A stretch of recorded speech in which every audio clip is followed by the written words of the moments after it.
Ma'am, I'm calling security. Your daughter clearly doesn't belong here. The words cut through the marble-floored lobby of First National Trust like a blade.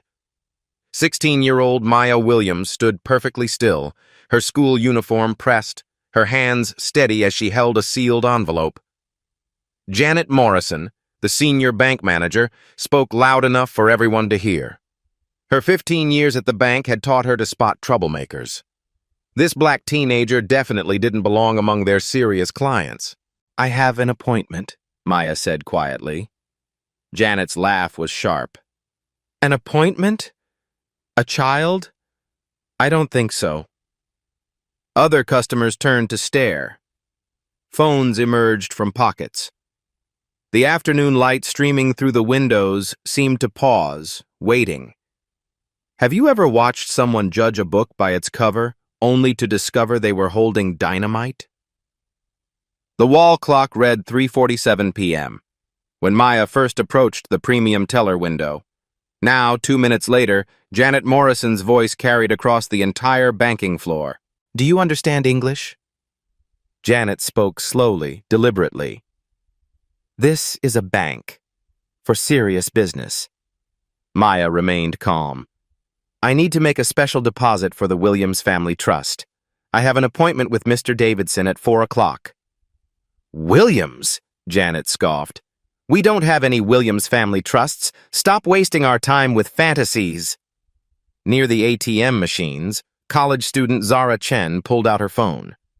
She'd seen enough discrimination videos to recognize one brewing. Her finger hit the live stream button on TikTok. "Y'all need to see this," she whispered to her camera. "Bank manager going full Karen on this young girl." The stream counter showed 15 viewers, then 30. Security guard Rick Dalton emerged from behind the customer service desk. 53 years old, 20 pounds overweight, he followed Janet's lead without question. She'd been here longer than anyone. "Miss, you need to move along," Rick said, his hand resting on his radio. "You're disrupting business." Maya glanced at her smartwatch, a Patek Philippe that cost more than Rick's annual salary, though he didn't notice. She'd received it for her 16th birthday 3 months ago, along with her first quarterly trust dividend. "I'm standing quietly in line," Maya replied. "The only disruption is the assumptions being made about me." Janet's face flushed. "Assumptions? I'm protecting our customers from..." "From what exactly?" Maya asked. The question hung in the air. Janet's mouth opened, then closed. She couldn't say what she really meant. From her phone screen, Zara watched her viewer count climb past 100. Comments started flooding in. "This is 2025, not 1955. Get her badge number." "Where is this happening?" Maya reached into her school blazer and pulled out a black American Express Centurion card. The metal caught the overhead lights. Janet barely glanced at it. "Probably stolen. Or fake. These cards are invitation only for millionaires." "I know," Maya said simply. Her phone buzzed with a text message. Maya read it quickly. "Emergency board meeting moved to 4:15 p.m. Don't be late." "Mom." She typed back. "At the bank now. Minor delay." "I have exactly 21 minutes to complete this transaction," Maya announced, checking her watch again. Janet threw her hands up. "You have 0 minutes. Rick, call the police. I want this troublemaker removed."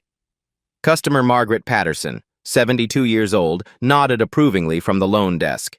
"In my day, people knew their place," she muttered loud enough for others to hear. Zara's stream now had 300 viewers. She panned her camera to capture Margaret's comment, then focused back on Maya. From his corner office, branch president Charles Davidson heard the commotion. Through his glass wall, he could see Janet gesturing wildly at a teenage girl. Something about the scene bothered him, but he stayed put. Janet usually handled difficult customers efficiently. Maya opened a small notebook and began writing. Her handwriting was precise, methodical. "What are you doing?" Janet demanded. "Documenting everything for the record," Maya replied without looking up. "Timestamps, witness statements, exact quotes." Don't you dare threaten us. Maya finally looked up from her notebook. I'm not threatening anyone. I'm preparing. The word preparing sent a chill through Janet that she couldn't explain. Something in Maya's tone suggested layers beneath the surface. Rick reached for his radio. Control, this is Dalton at First National downtown. Need police assistance for a trespassing situation. Copy that. Units en route. Zara's viewer count hit 500. The comments section exploded. Someone's about to get sued. This girl's too calm. She knows something. Why won't they just listen to her? Maya's phone rang. She glanced at the screen. Dad. She declined the call and sent a quick text. In meeting. Call you after. Janet noticed the expensive phone, the confident way Maya handled it. For a split second, doubt crept in. But she'd committed now. Backing down would look weak. Ma'am, Janet said, addressing a nearby customer. I apologize for this disturbance. We're handling it. The customer, a middle-aged man in a business suit, shook his head. She's just a kid. Maybe listen to what she's saying? Janet's anger flared. Sir, I've been managing this branch for 15 years. I know troublemakers when I see them. Maya closed her notebook and returned it to her blazer pocket. Her movements were unhurried, purposeful. Mrs. Morrison, she said, reading Janet's name tag, in exactly 18 minutes, this entire situation will be resolved. I suggest you reconsider your approach. Stop with the cryptic nonsense, Janet snapped. Through the bank's front windows, blue and red lights appeared. 2 police cruisers pulled into the parking lot. Zara's stream now had over 1,000 viewers. Oh, snap, she whispered to her camera. Police just arrived. This is about to get real. Maya checked her watch one more time. 3:52 p.m. She had 18 minutes until her mother's board meeting. 18 minutes to deposit her quarterly dividend and get across town. She looked directly at Janet Morrison and smiled. It wasn't a friendly smile. It was the smile of someone holding all the cards. Officers Martinez and Johnson walked through the bank's glass doors at 3:55 p.m. Martinez, a 15-year veteran, immediately assessed the scene. A teenage girl stood calmly near the premium counter while a bank manager gestured frantically. Officers, thank goodness, Janet rushed toward them. This girl is trespassing and refuses to leave. She's been causing a disturbance for almost 10 minutes. Maya remained perfectly still, her hands visible, her posture non-threatening. She'd learned from her parents' dinner table conversations about police encounters.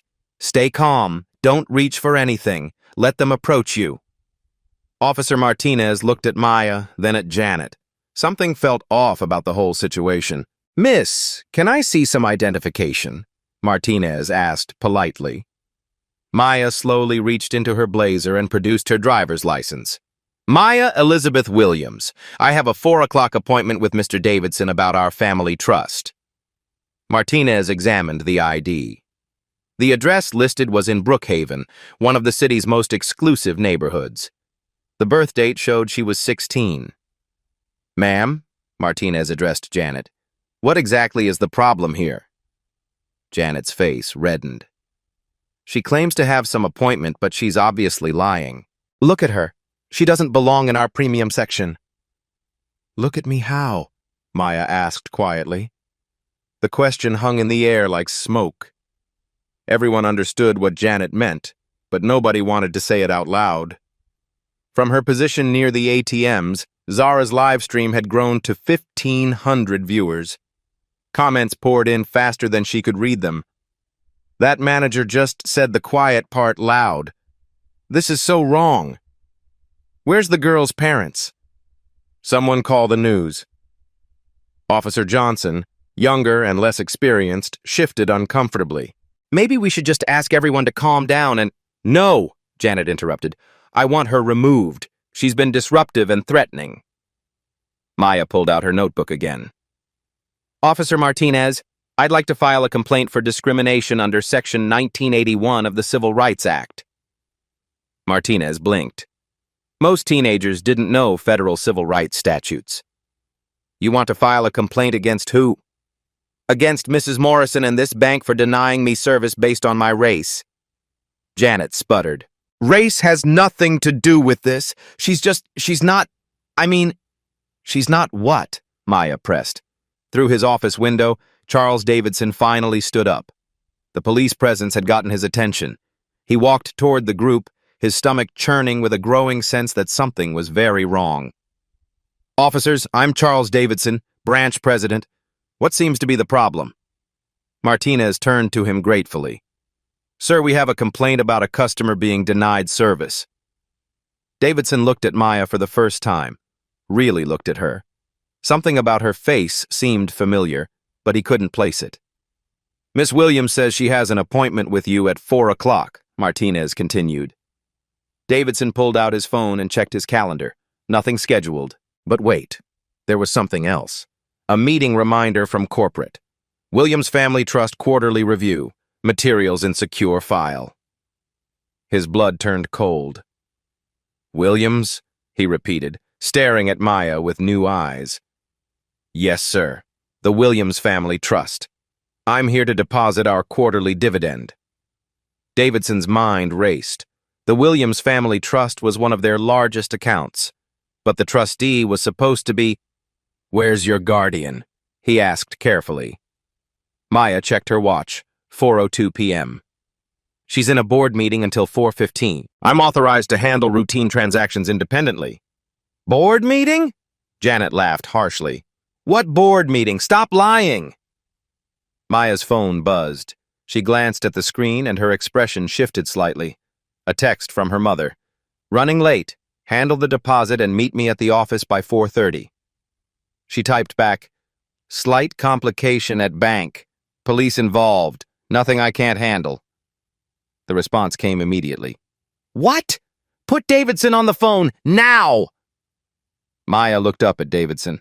Mr. Davidson, my mother would like to speak with you. She held out her iPhone. Davidson hesitated, then took it. Hello? He said uncertainly. The voice that came through the speaker was crisp, professional, and absolutely furious.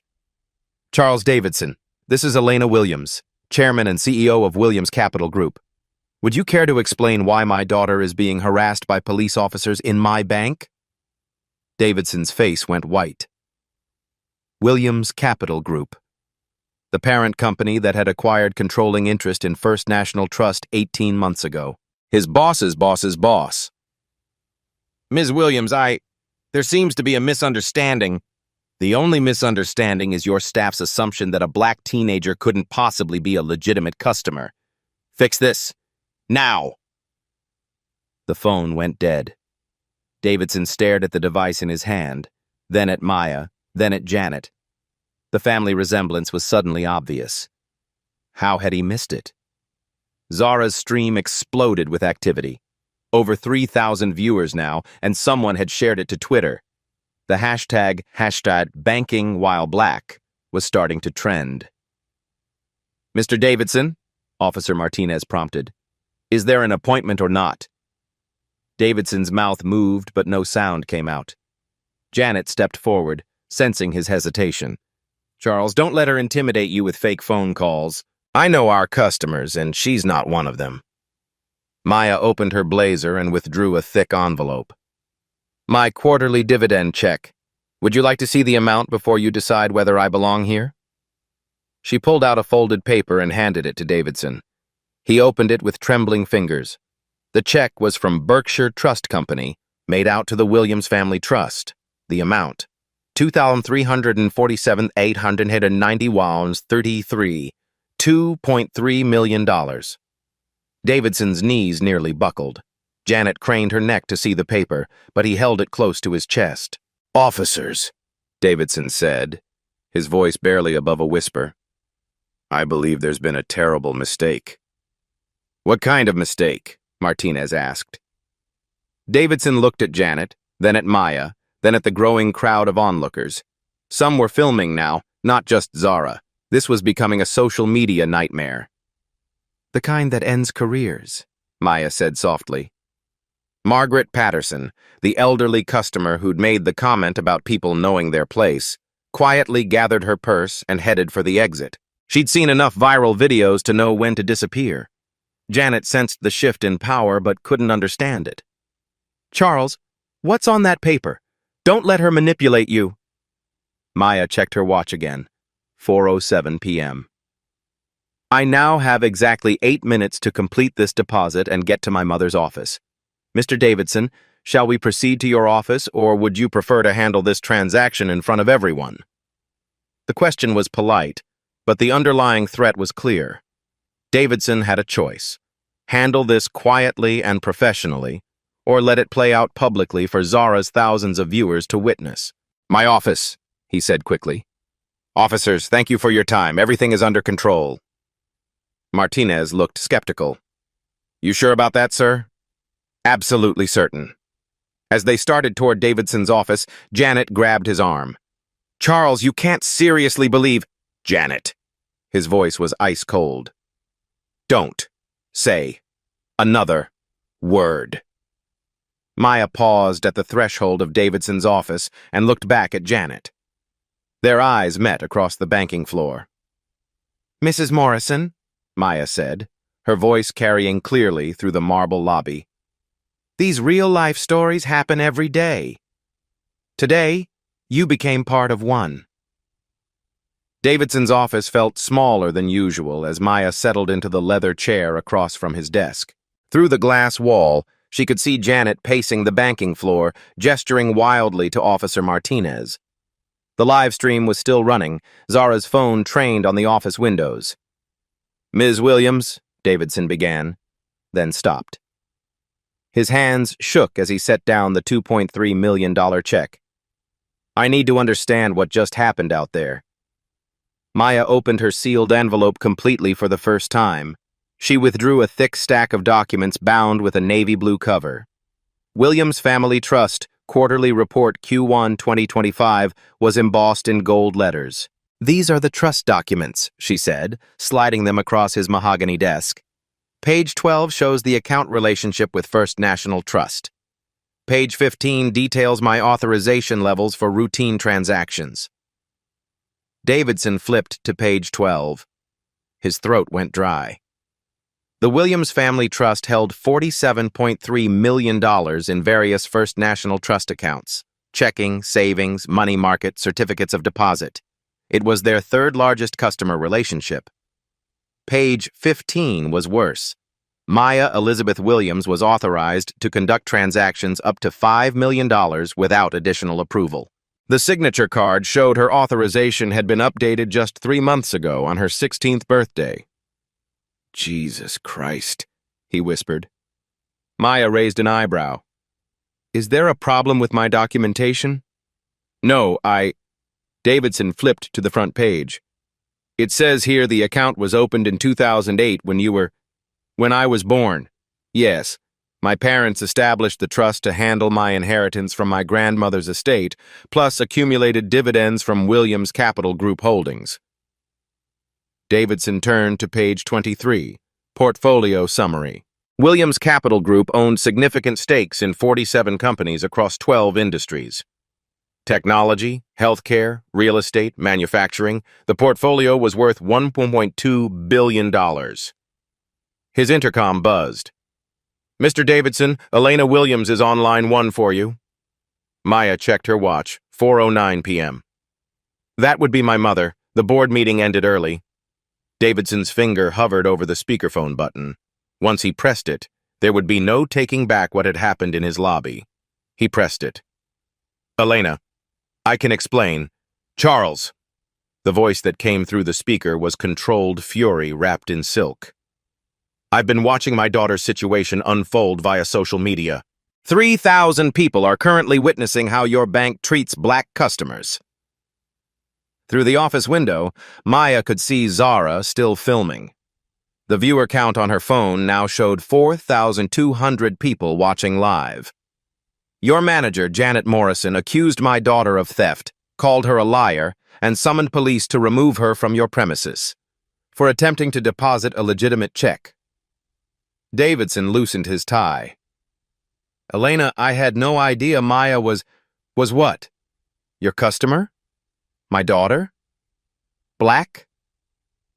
The question hung in the air like a blade. Maya spoke for the first time since entering the office. Mr. Davidson, would you like to know what Mrs. Morrison said when I showed her my Centurion card? Your what?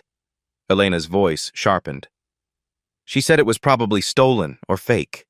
She didn't believe a 16-year-old could have an invitation-only credit card. Davidson buried his face in his hands. Centurion cards were issued exclusively to individuals with net worth exceeding $10 million. The Williams family qualified easily. Charles, Elena continued, I need you to understand something. Williams Capital Group acquired 46% of First National Trust specifically because of your institution's reputation for customer service. We are now your largest shareholder. Davidson's head snapped up. 46%? Maya pulled out her phone and opened a financial app. Would you like to see the current stock ownership breakdown? She turned the screen toward him. Williams Capital Group, 46.3%. Various mutual funds, 31.2%. Individual investors, 22.5%. Elena Williams didn't just bank at First National Trust, she owned it. Mom, Maya said calmly, Mr. Davidson has been very professional since Officer Martinez called you. The problem is entirely with Mrs. Morrison. I see. Elena's tone shifted slightly. Charles, put Maya on speaker and step outside your office. I need to speak with my daughter privately. Davidson stood up so quickly he nearly knocked over his chair. He stepped into the hallway, closing the door behind him. Through the glass, Janet Morrison caught his eye. She marched over, her face flushed with indignation. Charles, what is going on? Why are you treating that girl like some kind of VIP? Davidson stared at her. 15 years Janet had worked here. 15 years of handling customer complaints, managing her team, representing the bank's values, and in 10 minutes, she'd destroyed everything.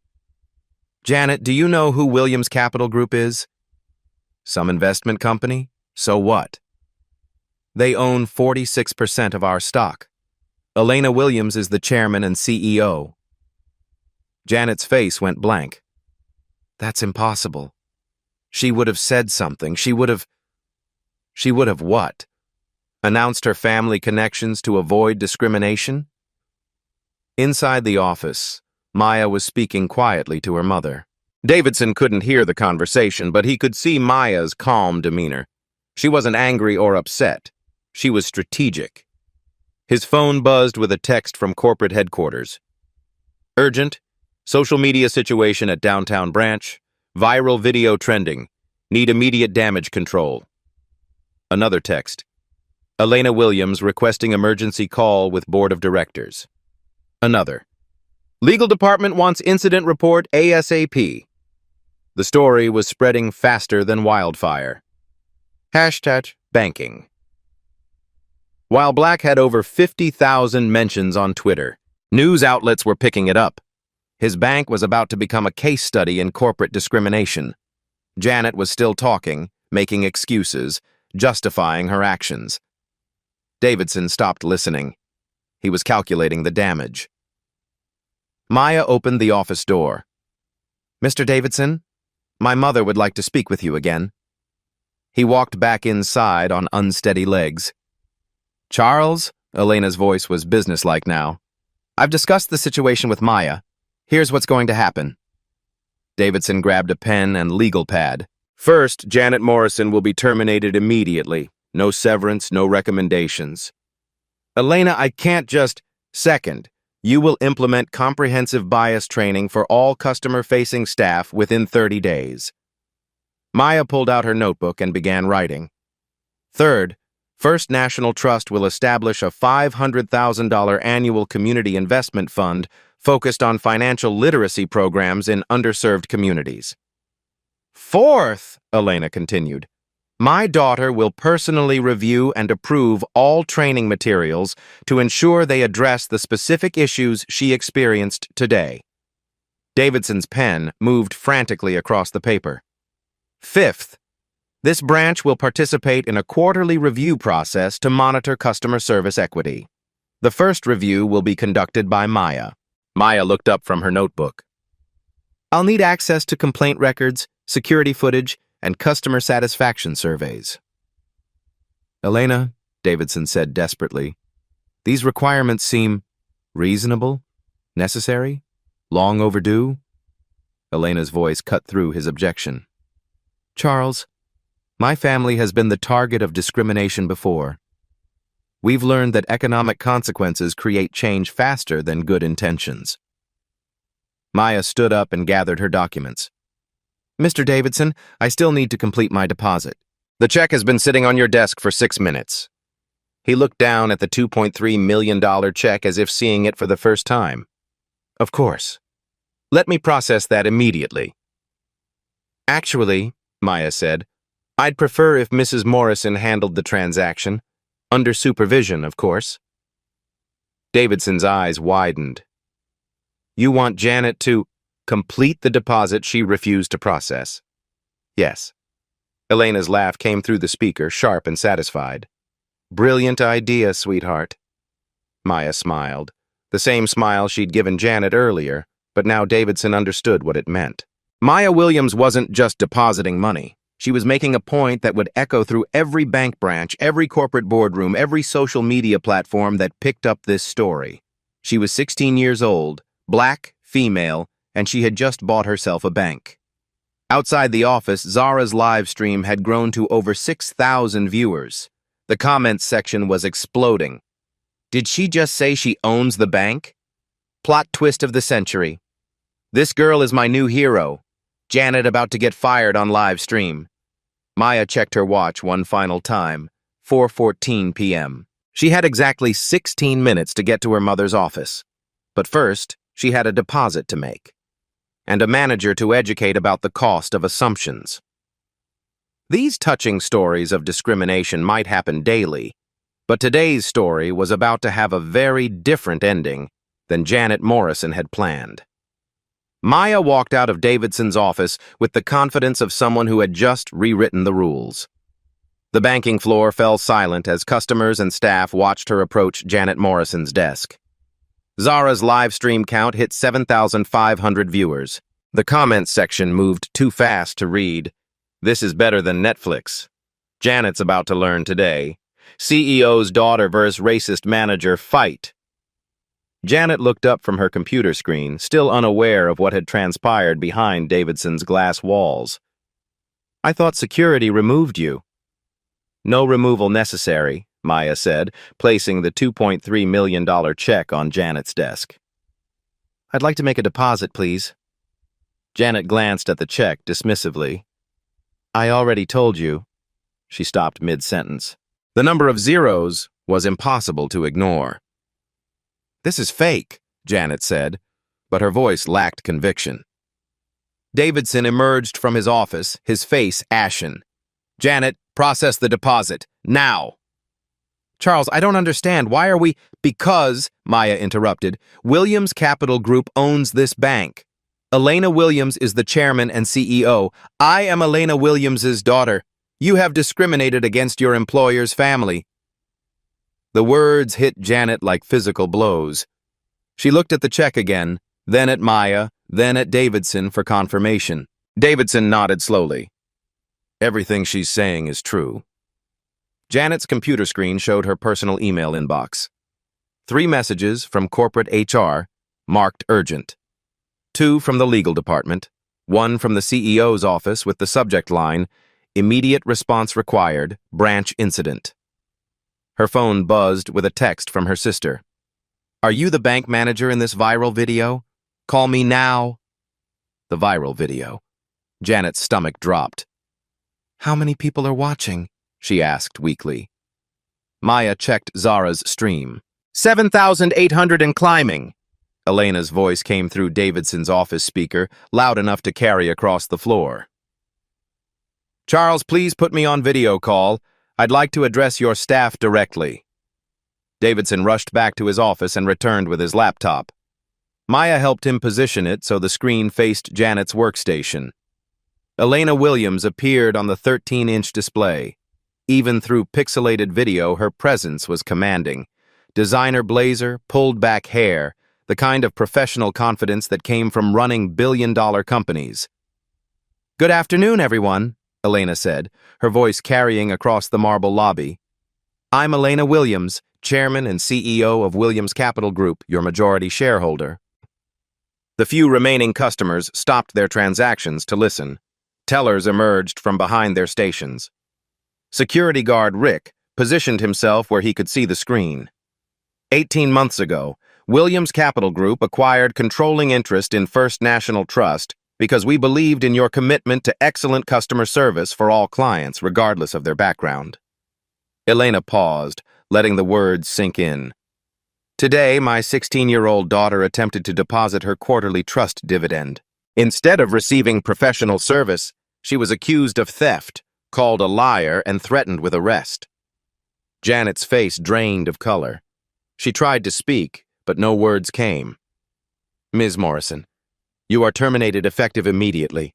Security will escort you from the premises." "You can't." Janet finally found her voice. "I've been here 15 years. I have rights. You can't fire me for violating federal anti-discrimination laws, for creating a hostile environment, for generating a public relations nightmare." Elena's tone was ice cold. "Actually, I can." Maya pulled out her phone and began reading from a legal document. Under Section 1981 of the Civil Rights Act, all persons shall have the same right to make and enforce contracts as white citizens. Your refusal to process my deposit constitutes a violation. She continued reading. Additionally, Title VII of the Civil Rights Act prohibits discrimination in places of public accommodation. This bank qualifies as such a venue. Elena smiled proudly. "My daughter has been studying constitutional law since she was 14. She knows her rights better than most adults." Janet looked desperately at Davidson. "Charles, please, I made a mistake, but—" "Janet," Elena's voice cut through the plea. "In the past hour, your actions have cost this bank approximately $340,000 in negative publicity value. Our stock price has already dropped 2% due to social media coverage." Maya opened her financial app and showed the screen to Janet. "Williams Capital Group holdings in First National Trust are currently valued at $847 million. Your discrimination has directly impacted shareholder value. The hashtag banking, while black, now has over 100,000 mentions," Elena continued. "Local news stations are picking up the story. Our competitor banks are using this incident to attract our customers." Rick, the security guard, approached Janet's desk. His earlier confidence had evaporated. "Ma'am, I need you to clear out your personal items." Janet's eyes filled with tears. "I have a mortgage, kids in college.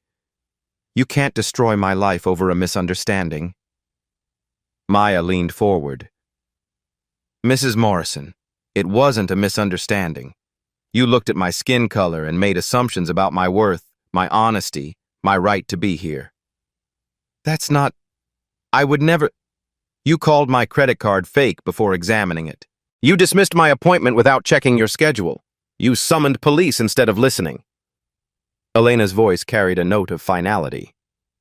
"Ms. Morrison, discrimination isn't just morally wrong. It's expensive. Today's incident will cost this branch approximately $2.3 million in lost revenue over the next fiscal year." Maya stood up and began placing her documents back in their envelope. "That's assuming Williams Capital Group maintains its banking relationship here, which depends entirely on the changes Mr. Davidson implements." Davidson wiped sweat from his forehead. "Elena, what exactly are you expecting?" "Mandatory bias training for all staff within 30 days. Community investment fund of $500,000 annually. Quarterly equity reviews conducted by my daughter, and a public apology posted on all your social media platforms." Maya checked her watch. 4:22 p.m. "I also want to review your hiring practices, complaint procedures, and customer service protocols." "You're 16, Janet protested weakly. 16, black, female, and worth $47 million, Maya replied. I'm also your customer, and now I'm your oversight committee. Zara's live stream had grown to nearly 10,000 viewers. Someone had shared it to Instagram, Facebook, LinkedIn. The story was spreading across every platform. Elena addressed the camera directly. To everyone watching this live stream, discrimination isn't just wrong, it's economically stupid. Businesses that judge customers by appearance rather than assets don't deserve to survive. Maya completed her deposit transaction in less than 2 minutes. Janet's hands shook as she processed the check, printed the receipt, updated the account balance. "Thank you for banking with First National Trust," Janet whispered, the words tasting like ash. Maya folded the receipt and placed it in her blazer pocket. "Mrs. Morrison, I hope you find a job where you can learn to see people's humanity before making assumptions about their value." It wasn't cruelty. It was grace Janet didn't deserve. Elena's final words carried across the banking floor. "Mr. Davidson, I expect a full implementation plan on my desk by Friday. Maya will begin her quarterly review next Monday." The laptop screen went dark. Maya gathered her belongings and walked toward the exit. Every step was measured, purposeful. At the door, she turned back to face the crowd that had gathered. "These black stories matter," she said clearly. "Not because we're asking for special treatment, but because we're demanding equal treatment. The difference between those two things is justice." She pushed through the glass doors and walked into the afternoon sunlight, leaving behind a bank that would never be the same. Behind her, Zara ended her live stream with a simple message. 10,000 people just watched a 16-year-old girl buy herself justice. Share this everywhere. 3 hours later, Maya sat in her mother's corner office on the 40th floor of Williams Tower.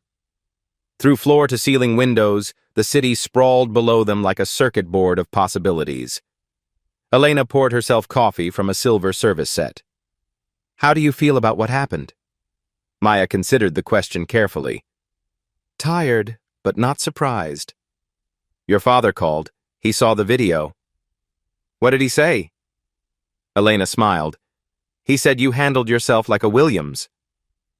On Elena's desk, 3 phones buzzed simultaneously. Text messages, emails, voicemails. The story had exploded beyond social media into mainstream news.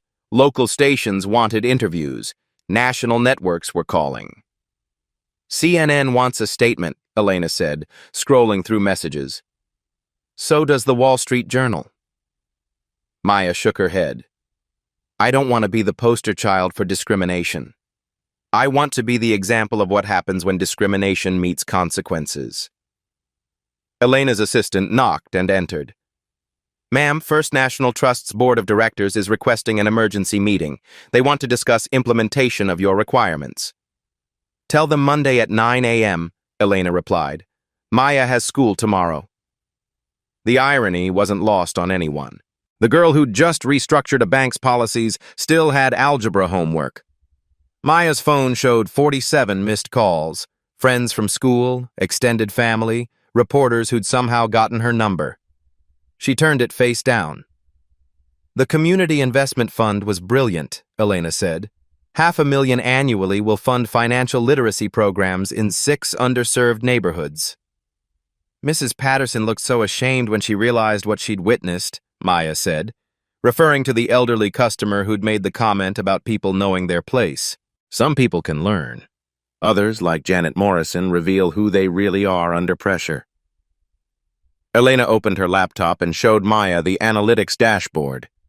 Zara's live stream has been viewed 2.3 million times across all platforms. #banking, while black is trending in 47 countries. Maya studied the numbers. That's more reach than most advertising campaigns. Discrimination is expensive, but accountability is profitable. 3 competitor banks have already called, wanting to discuss our business. Maya stood and walked to the windows. The bank where she'd been humiliated was visible 15 blocks away, its glass facade reflecting the late afternoon sun. "Davidson called an all-staff meeting for tomorrow morning," Elena continued. "Mandatory attendance. He's flying in sensitivity trainers from Chicago." Good. But training only works if people want to change. Elena joined her daughter at the window. The quarterly reviews you'll conduct will identify who's genuinely committed to improvement. Maya's reflection in the glass looked older than 16. The events of the day had added weight to her shoulders, knowledge to her eyes. Mom, do you think anything will really change? Elena wrapped an arm around her daughter. Sweetheart, you didn't just deposit money today. You deposited a lesson that will echo through every branch, every corporate boardroom, every customer interaction. Maya's phone buzzed with a text from Zara. Girl, you're famous. My video broke TikTok records. Want to collaborate on a follow-up? Maya typed back. Thanks for documenting everything. That took courage. Elena checked her own phone. The Williams Diversity Initiative just received 50 applications for funding. Organizations want to replicate what happened today. Replicate discrimination? Replicate consequences, real, immediate economic consequences for discriminatory behavior. Maya turned from the window. What about Janet Morrison? What about her? She has kids in college, a mortgage. I don't want to destroy someone's life. Elena studied her daughter's face. That compassion is why you'll be a better leader than I am. But Maya, consequences aren't cruel, they're educational. Maybe we could offer her a chance to participate in the bias training, as someone learning from her mistakes. Elena smiled. Now that's the kind of systemic change that creates lasting impact. Maya gathered her school backpack, the same one she'd carried into the bank 6 hours ago. Inside were her calculus textbook, chemistry notes, and a receipt for a $2.3 million deposit that had changed everything. I have homework, she said. What subject? American government. We're studying the 14th Amendment. Elena laughed. I think you just gave your classmates a practical demonstration. As they prepared to leave the office, Elena's phone rang one more time. She glanced at the caller ID and answered. Charles Davidson, right on schedule. She put the call on speaker. Elena, I wanted to update you on our progress. We've contacted diversity consultants, scheduled staff training, and I've personally called every customer who witnessed today's incident to apologize. Maya leaned toward the phone. Mr. Davidson, what about your hiring practices? We're reviewing everything. HR is implementing new interview protocols to ensure we recruit candidates who reflect our community's diversity. Good, Maya said. Because real-life stories like mine happen when institutions forget that excellence comes in every color. Elena ended the call and looked at her daughter with pride. Ready to go home? Maya shouldered her backpack. Ready? They walked toward the elevator, mother and daughter, CEO and student, two women who had just proved that quiet power could move mountains. Behind them, the city lights began to twinkle, each one a story waiting to be told. 6 months later, Maya Williams walked through the same glass doors of First National Trust. This time, the greeting was different. Good morning, Ms. Williams, said Marcus Thompson, the new customer service manager. He was 28, black, and had been hired specifically to improve community relations. How can we help you today? Maya smiled. Quarterly review? Is Mr. Davidson available? The transformation was visible everywhere. Diverse staff behind every counter, multilingual signage, a community bulletin board featuring financial literacy workshops. Photos from the Williams Diversity Fund events lined the walls. Janet Morrison's old workstation now belonged to Sophia Rodriguez, a bilingual financial advisor who specialized in serving immigrant families. The premium banking section had been redesigned with an open layout, eliminating the psychological barriers that had once segregated customers. Davidson emerged from his office walking taller than he had 6 months ago. The bank's customer satisfaction scores had increased 40%. Discrimination complaints had dropped to 0. Maya, good to see you. The quarterly numbers are remarkable. They settled in his office, where Maya opened her tablet and reviewed the metrics.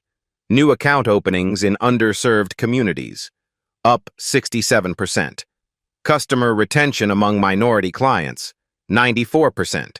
Employee diversity, improved from 23% to 41%. The sensitivity training worked, Davidson said, but the real change came from hiring people who reflect our community. Maya nodded. Representation matters. When customers see themselves in your staff, trust follows. Through the window, she spotted Zara Chen at the ATM. The college student had become a local celebrity, her original live stream used in diversity training programs nationwide. She waved when she saw Maya. "What about Mrs. Morrison?" Maya asked. Davidson's expression softened. "She completed the bias training program. She's working at a community credit union now, helping with financial counseling. She sends thank you cards every quarter." Maya's phone buzzed with a news alert. Williams' diversity protocol adopted by 200-plus banks nationwide. The incident had sparked a movement. Financial institutions across the country were implementing similar oversight programs. Elena Williams had been right. Economic consequences created faster change than good intentions. Maya closed her tablet and gathered her things. "Same time next quarter?" "Absolutely. And Maya, thank you.